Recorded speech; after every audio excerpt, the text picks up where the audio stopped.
주님의 기쁨 되기 원하네.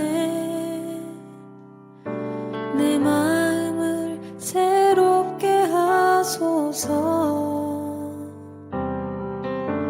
새 부대가 되게 하여 주사. 주님의 빛 비추게 하소서.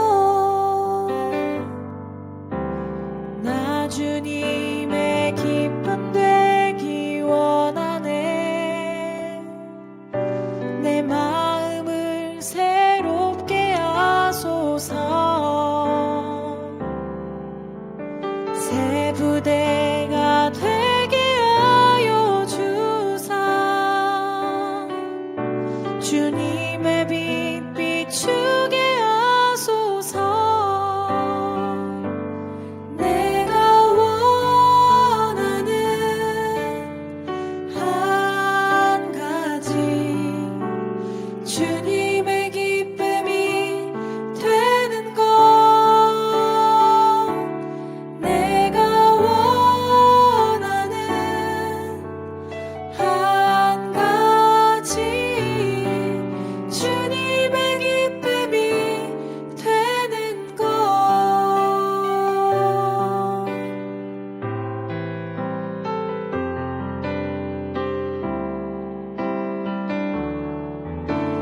겸손히 내 마음 드립니다.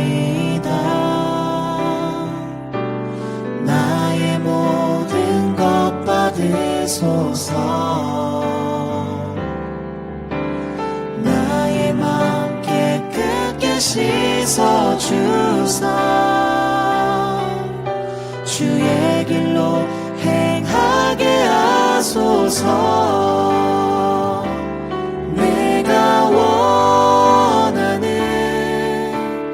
한 가지, 주님의 기쁨이 되는 것.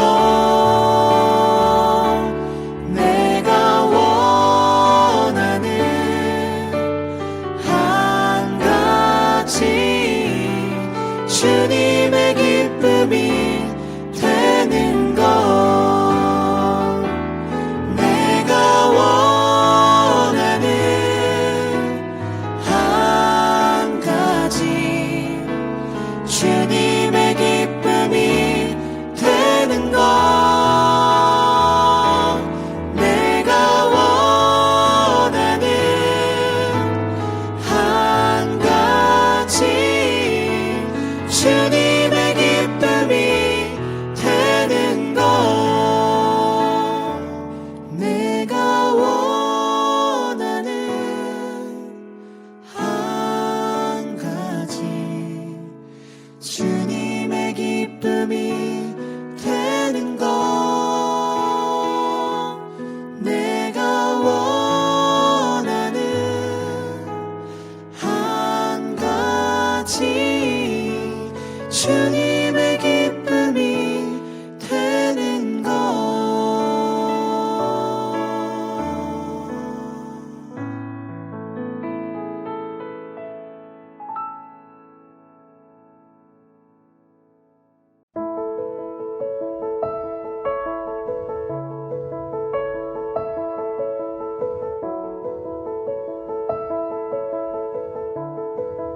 처녀에 대하여는 내가 주께 받은 계명이 없으되 주의 자비하심을 받아서 충성스러운 자가 된 내가 의견을 말하노니, 내 생각에는 이것이 좋으니 곧 임박한 환난으로 말미암아 사람이 그냥 지내는 것이 좋으니라. 내가 아내에게 매었느냐 노이기를 구하지 말며 아내에게서 노였느냐 아내를 구하지 말라. 그러나 장가가도 죄 짓는 것이 아니요 처녀가 시집가도 죄 짓는 것이 아니로되 이런 이들은 육신의 고난이 있으리니 나는 너희를 아끼노라. 형제들아, 내가 이 말을 하노니 그때가 단축하여진 고로 이후부터 안에 있는 자들은 없는 자같이 하며 우는 자들은 울지 않는 자같이 하며 기쁜 자들은 기쁘지 않은 자같이 하며 매매하는 자들은 없는 자같이 하며 세상 물건을 쓰는 자들은 다 쓰지 못하는 자같이 하라. 이 세상의 외형은 지나감이니라. 너희가 염려없기를 원하노라. 장가가지 않은 자는 주의 일을 염려하여 어찌하여야 주를 기쁘시게 할까 하되, 장가간 자는 세상 일을 염려하여 어찌하여야 아내를 기쁘게 할까 하여 마음이 갈라지며, 시집가지 않은 자와 처녀는 주의 일을 염려하여 몸과 영을 다 거룩하게 하려 하되, 시집간 자는 세상 일을 염려하여 어찌하여야 남편을 기쁘게 할까 하느니라. 내가 이것을 말함은 너희의 유익을 위함이요 너희에게 올무를 놓으려 함이 아니니, 오직 너희로 하여금 이치에 합당하게 하여 흐트러짐이 없이 주를 섬기게 하려 함이라. 그러므로 만일 누가 자기의 약혼녀에 대한 행동이 합당하지 못한 줄로 생각할 때 그 약혼녀의 혼기도 지나고 그같이 할 필요가 있거든 원하는 대로 하라. 그것은 죄 짓는 것이 아니니 그들로 결혼하게 하라. 그러나 그가 마음을 정하고 또 부득이한 일도 없고 자기 뜻대로 할 권리가 있어서 그 약혼녀를 그대로 두기로 하여도 잘하는 것이니라. 그러므로 결혼하는 자도 잘하거니와 결혼하지 아니하는 자는 더 잘하는 것이니라. 아내는 그 남편이 살아있는 동안에 매어 있다가 남편이 죽으면 자유로워 자기 뜻대로 시집갈 것이나 주 안에서만 할 것이니라. 그러나 내 뜻에는 그냥 지내는 것이 더욱 복이 있으리로다. 나도 또한 하나님의 영을 받은 줄로 생각하노라. 아멘. 할렐루야! 오늘도 주님의 크신 은혜가 말씀으로 하루를 여는 성도님들 위해 가득 넘치기를 주님의 이름으로 간절히 소망합니다. 여러분은 살아가면서 어떤 것을 가장 중요하게 여기며 살아가십니까? 어떤 것에 목적을 두고 그것을 우선순위에 두며 살아가고 계시나요? 어떤 사람은 성공을 위해, 또 가족을 위해, 또는 물질을 위해, 건강을 위해 등등 여러 가지 목적을 위해 그것들을 우리의 삶 가운데 최우선순위로 놓고 그것을 이루기 위해 아둥바둥 살아갈 것입니다. 하지만 우리 신앙인들은 아마도 앞서 언급했던 목적보다는 하나님께 영광을 돌리기 위하여 살아갈 것입니다. 왜냐하면 우리가 예수를 믿기로 작정하고 세례를 받을 때 가장 먼저 배우는 것이 사람의 첫째 목적이기 때문이지요.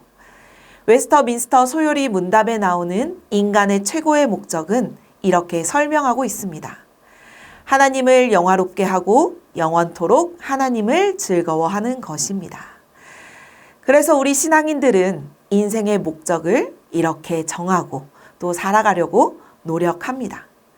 저 역시도 누가 인생의 목적이 무엇이냐고 물으면 생각과 고민도 하지 않고 당연히 이 땅에 나를 보내신 하나님의 목적을 따라 오직 주님만 바라보고 주님께 영광 돌리기 위하여 살아갑니다 라고 대답을 할 것입니다. 그러나 우리가 다시 한번 곰곰이 생각해 보았으면 좋겠습니다. 이렇게 고백은 했지만 우리의 삶 속에서 정말 그렇게 살고 있을까요?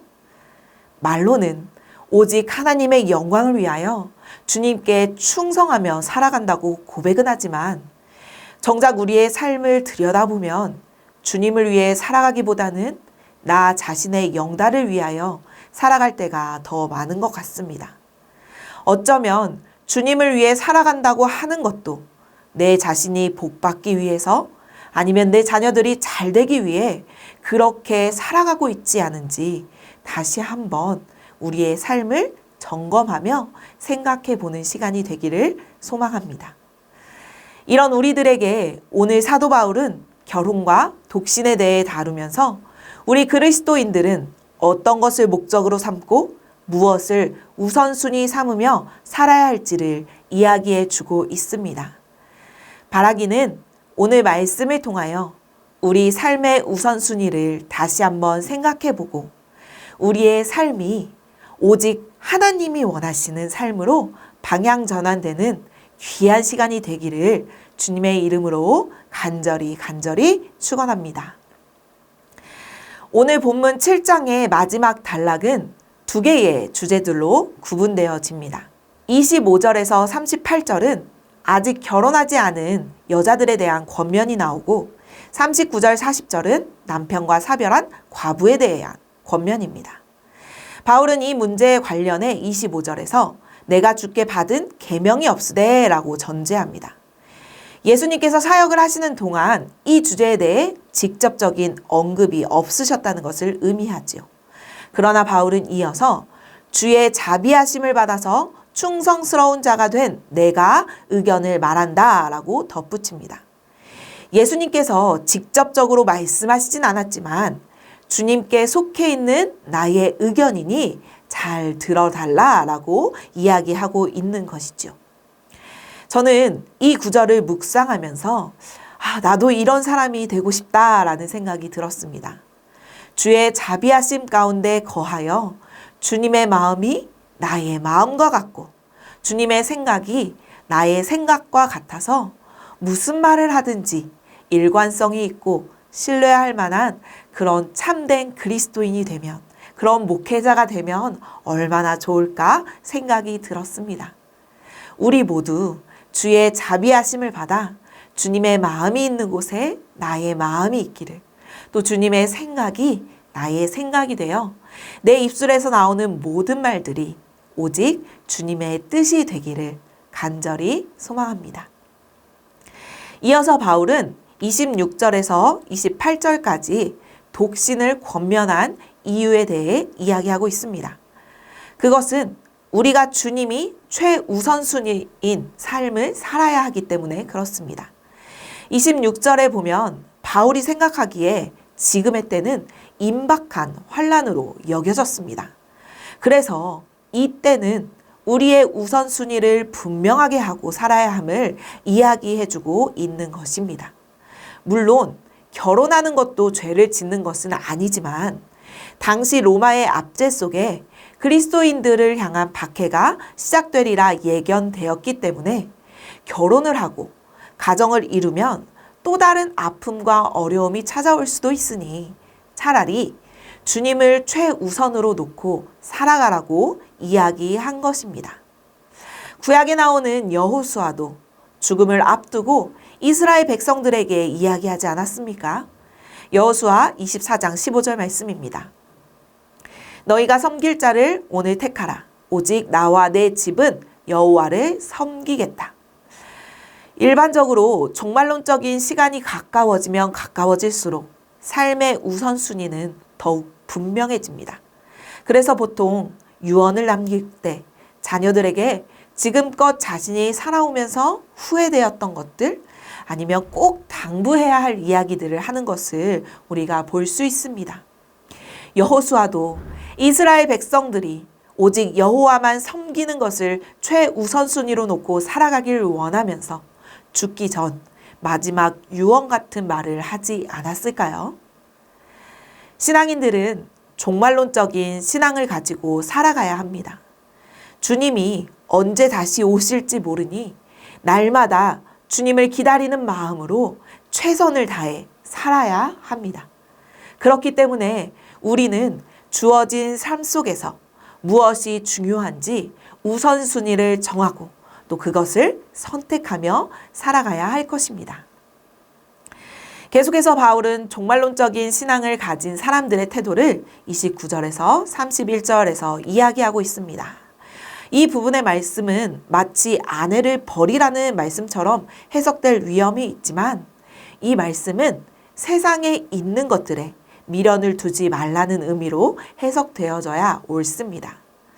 울어야 할 일이든 기뻐해야 할 일이든 이 세상에서 소유하고 누리는 모든 일은 결국 지나가 버린다는 것을 일깨워주는 말씀이지요.